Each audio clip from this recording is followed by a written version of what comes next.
What's the meaning of alhaja?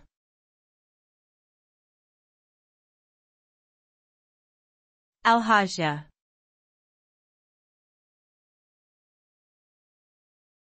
Alhaja.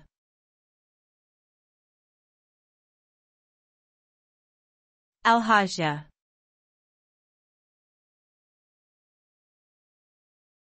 Alhaja.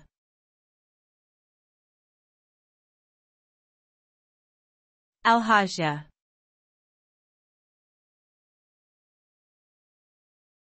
Alhaja is a term commonly used in West Africa, particularly among the Yoruba people in Nigeria. It is typically used to refer to a respected, elderly woman who has gone on a pilgrimage to Mecca. The term is also sometimes used more broadly to refer to any elderly woman who is well respected in her community.